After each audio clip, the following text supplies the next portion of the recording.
Hai guys, kembali lagi bersama gua di Sakahayang Review. By the way, apa kabar kalian semua? Semoga baik-baik aja ya. Pada kesempatan kali ini, Sakahayang akan mereview sekaligus membahas sebuah film yang mungkin saja kalian belum pernah menontonnya. Film ini berjudul Man-Thing 2005, diangkat dari karakter komik Marvel dengan judul yang sama, karya Stan Lee tentunya. Dan inilah yang membuat film ini unik. Ternyata Marvel pernah merilis film dengan genre seperti ini dan gak melulu tentang superhero. Cuman kali ini gua mohon maaf banget untuk kualitas video yang sedikit burik ya, tapi gua yakin gak mengurangi keseruan dari setiap adegannya. Film ini menceritakan tentang seorang sheriff bernama Kyle yang berusaha menyelidiki banyaknya kasus yang meninggal di rawa angker. Namun bukan rawa cubluk seperti film psikopat. Kyle dihadapkan dengan sosok penunggu rawa yang mengerikan. Lalu seperti apa perjuangan Kyle menghadapi makhluk rawa itu? Daripada penasaran, mari kita langsung saja ke pembahasannya. Dan jika kalian suka dengan channel ini, silahkan subscribe aja, biar nggak ketinggalan video menarik lainnya dari Sakahayang. Film ini diawali oleh prolog yang menggambarkan keadaan dari sebuah rawa sakral. Karena saking lebatnya tanaman bakau, warga menyebut rawa tersebut dengan sebutan air kegelapan. Tapi tempat yang awalnya penuh dengan ketenangan itu kini dirusak oleh pengeboran minyak yang dilakukan oleh orang-orang yang hanya peduli dengan uang saja. Kini rawa itu sedang menangis hingga membangkitkan roh dari rawa tersebut untuk menuntut balas atas apa yang telah menimpanya.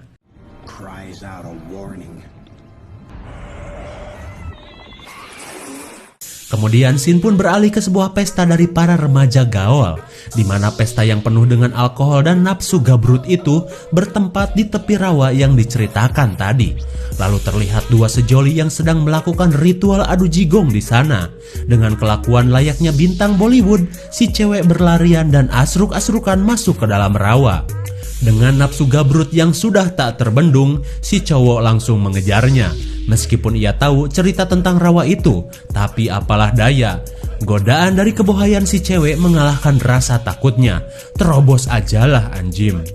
Saat mereka berada di tengah rawa, pasangan ini langsung gas untuk adu gabrut meregangkan otot sosis yang akan dipadukan dengan surabi hanet. Ajab instan apakah akan terjadi? Saat keduanya sedang mengaduk semen, mereka tak tahu bahwa sesuatu sedang mengintainya. Lalu tiba-tiba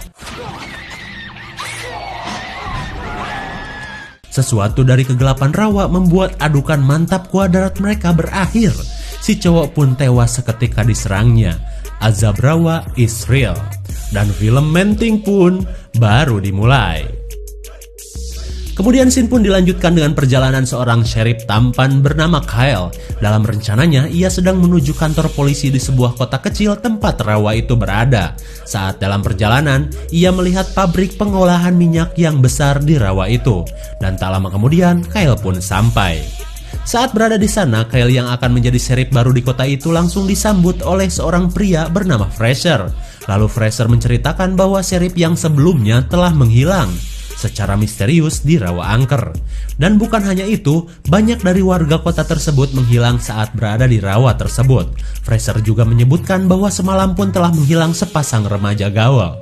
Kyle pun merasa heran saat mendengarnya, karena ia baru mengetahui di kota tempatnya bekerja penuh dengan kasus seperti itu. Kemudian Fraser menceritakan tentang seorang pria yang bernama Rene, dan polisi sangat kesulitan mencari si pembuat onar ini. Tak lama kemudian, sebuah panggilan mengharuskan mereka melihat penemuan mayat dari dalam rawa. Singkat cerita, mereka pun menyaksikan sesosok mayat dengan kondisi yang mengenaskan, dengan tubuh yang penuh lubang. Dalam laporannya, mayat itu adalah seorang pria yang mati di rawa pada scene awal tadi. Itu loh yang lagi ngaduk semen dan modar.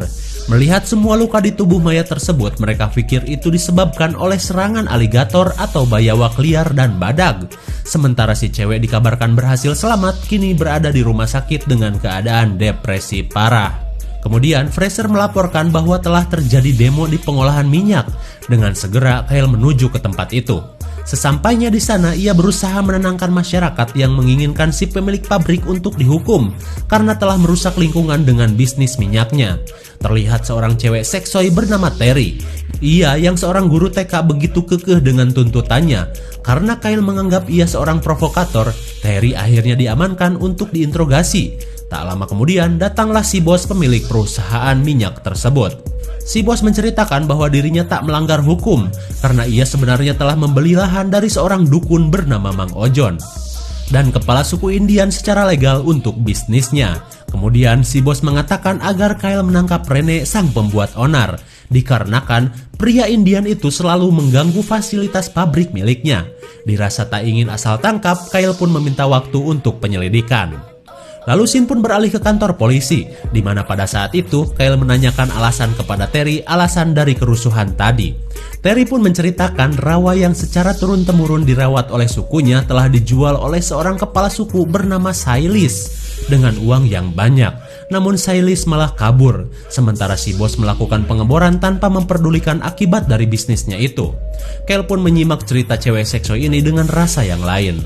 Dan karena memang tak ada tuntutan hukum yang bisa dituduhkan, Kyle tak punya alasan untuk menahannya. Terlebih lagi, Terry sangat peduli dengan keadaan lingkungan yang sudah mulai rusak karena pengeboran minyak. Di keesokan harinya, Kyle mampir ke sebuah kafe untuk jajan kopi. Tanpa diduga, ia bertemu dengan Terry. Dan dari pertemuan mereka, Terry mengenalkan seorang kang dukun yang merupakan ayah angkatnya bernama Mang Ojon. Kyle pun heran dengan kelakuan kang dukun yang ngoprek-ngoprek gula bagaikan bocah. Mungkin ia lagi menerawang. Lalu tiba-tiba datanglah seorang fotografer majalah sobek bernama Mike menghampiri Kyle. Ia yang mengetahui banyak hal tentang legenda di rawa mengajak Kyle untuk pergi ke rumahnya yang berada di tepi rawa. Namun ajakan itu dianggap sebagai cerita bohong oleh si subur bersaudara yang mengatakan kepada Kyle untuk tidak mempercayainya. Rupanya, suasana itu hanyalah cara dukun memperingati Kyle bahwa di rawa itu memang ada sesuatu yang berbahaya. Dari gula yang diomeknya, kang dukun menggambarkan sesuatu yang berada di dalam rawa. Mang Ojon emang sangat sakti. Singkat cerita, Kyle mendapatkan sebuah panggilan dari si bos. Dengan segera Kyle menuju pabrik. Sesampainya di sana, si bos menunjukkan kerusakan dari pabrik yang baru saja ia temukan. Si bos pun kekeh mengatakan bahwa semua kerusakan ini adalah kelakuan si botak Rene. Ia yang selalu bersembunyi di rawa selalu melakukan pengerusakan itu. Tanpa berlama-lama, Kyle akhirnya mencari keberadaan Rene untuk dimintai keterangan.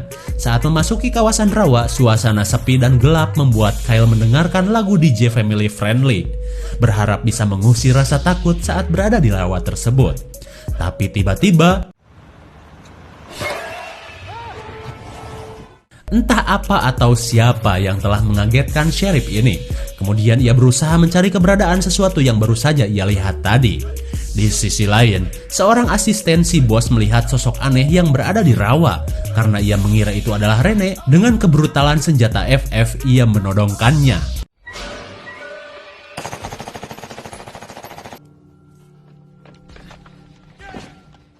Kemudian seorang petugas keamanan melihat sesuatu di dalam rawa. Karena takut ia masuk ke kantornya. Merasa dirinya aman, ia pun smoking santuy di sana. Rasa takutnya pun kembali terasa. Ia merasa sesuatu yang menakutkan ada di balik pintu. Kemudian ia berusaha memeriksanya.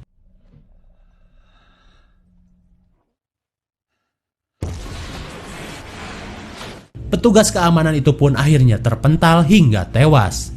Sementara itu, semakin dalam Kyle masuk ke rawa, ia akhirnya bertemu dengan Rene. Kemudian Kyle mengatakan bahwa ia akan menangkap Rene. Tapi si botak malah nyuruh sheriff ini untuk pulang dan mengancam akan membunuh Kyle jika tidak menuruti kata-katanya.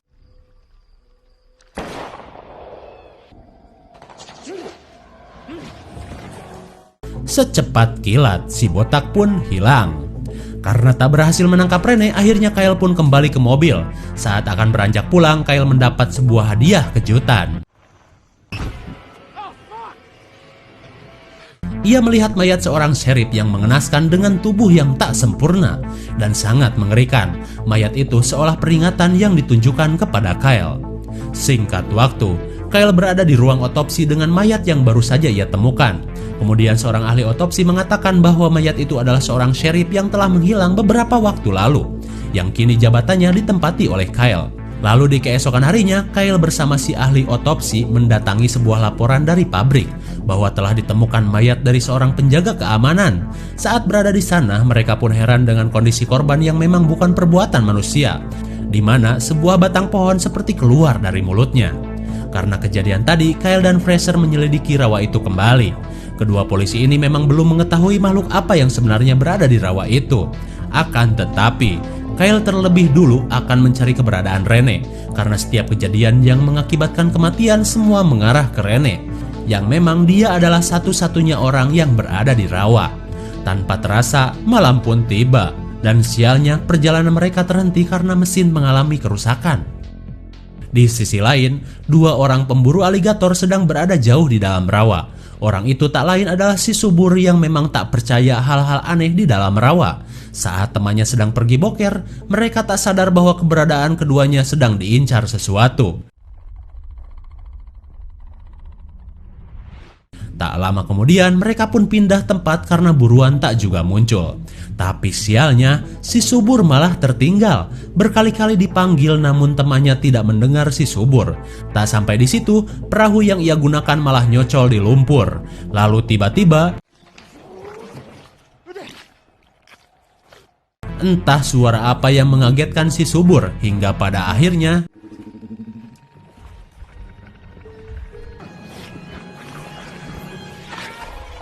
makhluk rawa yang tak ia percaya akhirnya menampakkan diri. Si subur pun tewas. Tak lama kemudian teman yang satunya kembali datang. Namun ia kaget saat mengetahui si subur sudah mati dipenuhi akar. Lalu tiba-tiba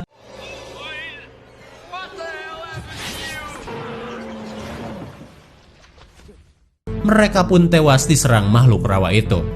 Kemudian scene kembali ke Kyle. Kedua polisi ini akhirnya mendayung speedboat mereka setelah mengalami mogok. Tak lama mendayung, kedua polisi ini sampai di sebuah kabin milik Mike. Ketika tahu kabin itu terkunci, Kyle menyuruh Fraser untuk tinggal di kabin sambil menunggu Mike datang. Sementara ia akan mencari Rene di dalam rawa. Saat Kyle sudah berada jauh di dalam rawa, Fraser mendengar suara yang ia kira itu adalah Mike. Kemudian ia berusaha mendekati sosok yang ia anggap Mike itu. Tanpa terasa, pengejarannya pun sampai jauh masuk ke dalam rawa. Tapi sosok yang ia anggap Mike itu tidak juga ketemu. Tanpa ia sadari, makhluk itu pun kini mengintainya. Di sisi lain, Kyle yang juga berada di dalam rawa masih mencari keberadaan Rene. Hingga tiba-tiba,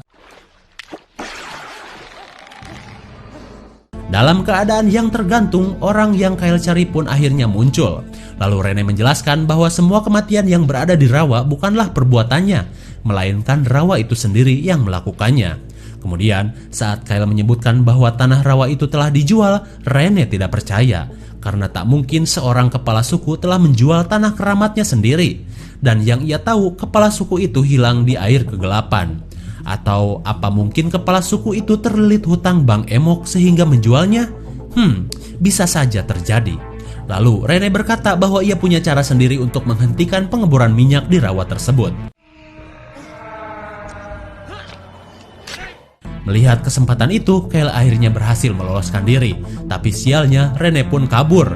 Lalu Kyle langsung mengejarnya sembari memanggilnya. Suara Kyle terdengar Fraser yang kebetulan berada tak jauh dengannya.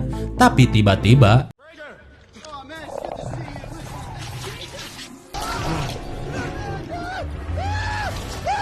makhluk itu pun menyerang Fraser sampai tewas, sementara Kyle pingsan ditampol Rene. Singkat cerita, Kyle tersadar dari pingsannya. Lalu ia melihat si fotografer Mike sudah berada di sana dengan kegiatannya. Sontak Kyle pun marah melihat ia mengambil foto dari temannya yang tewas. Tapi kemudian Mike mengatakan mending ke kabinnya saja daripada diam di sini dengan makhluk rawa itu. Singkat waktu, mereka pun sampai di kabin. Saat berada di sana, Mike memperlihatkan beberapa foto yang ia dapatkan dari makhluk aneh itu. Dari foto tersebut, Mike mengatakan bahwa itu adalah makhluk yang biasa ia sebut sebagai Manting. Tapi rupanya Kyle tidak percaya dengan foto gak jelas alias burik itu dan menganggap hanyalah tipuan saja. Biasalah bebal kebanyakan logika, hingga berpikir bahwa Mike terlibat kekacauan yang terjadi di dalam rawa. Mike pun akhirnya akan dibawa ke kantor polisi untuk dimintai keterangan. Di keesokan harinya, Kyle menemui Terry. Kemudian ia menceritakan bahwa Fraser telah tewas semalam. Lalu ia meminta untuk mengantarnya kepada Kang Dukun yang bernama Mang Ojon. Berharap Kyle mendapatkan informasi tentang rawa itu. Sesampainya di sana, mereka disambut si Kang Dukun yang sudah mengetahui kedatangan mereka. Canggih kan? Udah bisa menerawang. Kemudian, Kyle mulai membicarakan tentang Rene yang tak tahu tanah rawa itu telah dijual. Lalu, Kang Dukun menceritakan bahwa memang tidak banyak yang tahu saat si kepala suku menjual rawa itu ke si bos minyak, karena cuma dirinya dan kepala sukulah yang menjualnya. Lalu, terlihat ia begitu banyak menyimpan penyesalan atas apa yang telah dilakukannya dulu.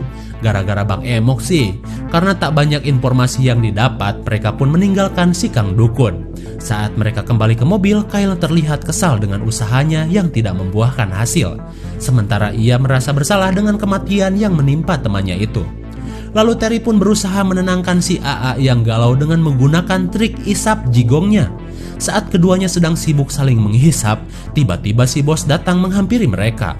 Kemudian si bos mengatakan karena Kyle yang tidak bisa menangkap Rene, akhirnya ia akan mencarinya sendiri. Dan tidak ada yang bisa menghalanginya meskipun 2 sheriff sekalipun. Sombong sekali. Mendengar perkataannya itu, Kyle pun capcus aja. Singkat waktu, malam pun tiba. Kali ini Kyle melakukan persiapan untuk melakukan pencarian Rene lagi, karena ia tahu si bos akan membunuhnya malam itu. Kemudian dengan sebuah adu jigong, Terry membekali si AA Sheriff agar tetap semangat.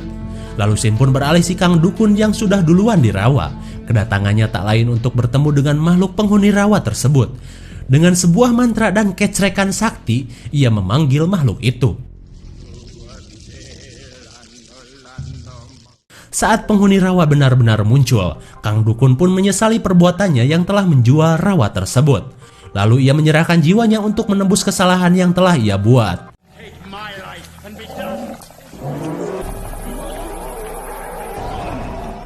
Kang Dukun jabrik itu pun akhirnya tewas. RIP Mang Ojon. Kemudian kita kembali dulu ke Terry. Saat berada di kantor polisi, ia menerima panggilan dari si ahli otopsi. Dari laporannya, ia menemukan bahwa sheriff yang ditemukan Kyle sebenarnya mati karena tembakan. Hah? Ada apa ini? Kembali kepada si bos minyak. Kali ini ia bersama asistennya sudah berada di dalam rawa untuk mencari Rene. Kemudian, si bos merasa kaget dengan seseorang yang telah mengambil gambar dirinya. Tanpa berlama-lama, rupanya si bos kesal dengan kelakuan si fotografer yang seenaknya mengambil gambar dan jelas membuatnya tewas oleh foto modelnya sendiri. Tak lama setelah itu, asisten si bos terpisah dari majikannya. Dengan keadaan rawa yang membuatnya takut, ia menyusuri rawa sendirian. Lalu tiba-tiba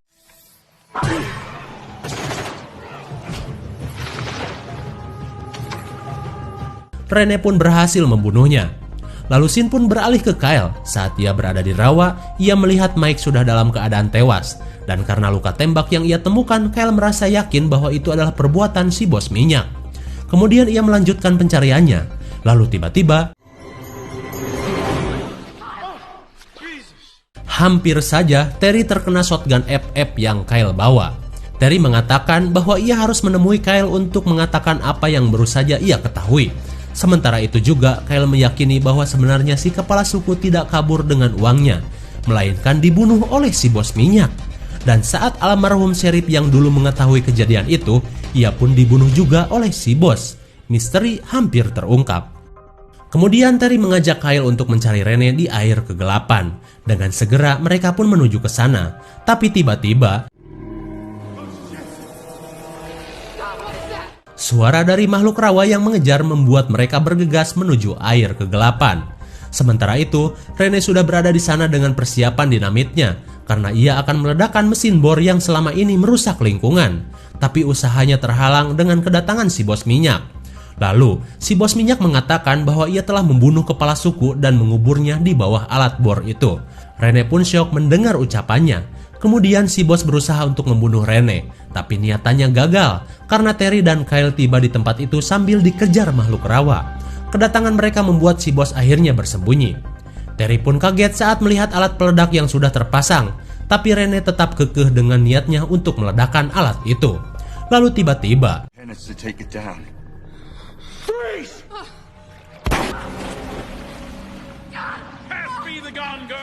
Ketika kekacauan itu terjadi, si bos tak menyadari bahwa makhluk rawa muncul tepat di belakangnya. Dengan perkataan meledek, si bos mengira Kyle akan membunuhnya. Lalu, Kyle pun mengatakan, "Bukan aku yang akan membunuhmu, tapi Noh di belakangmu."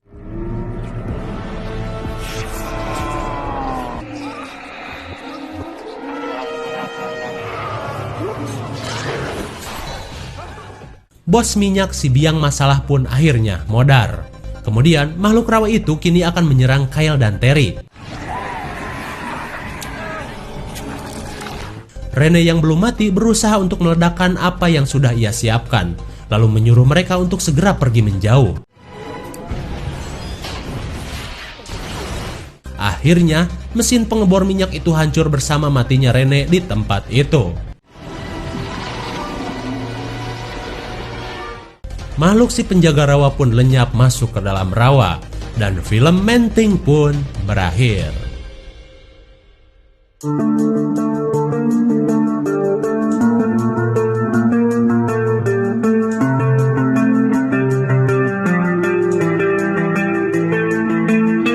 Bagaimana? Sangat menegangkan, bukan? Sebenarnya makhluk rawa ini memang merupakan sosok pelindung untuk menjaga rawa tersebut.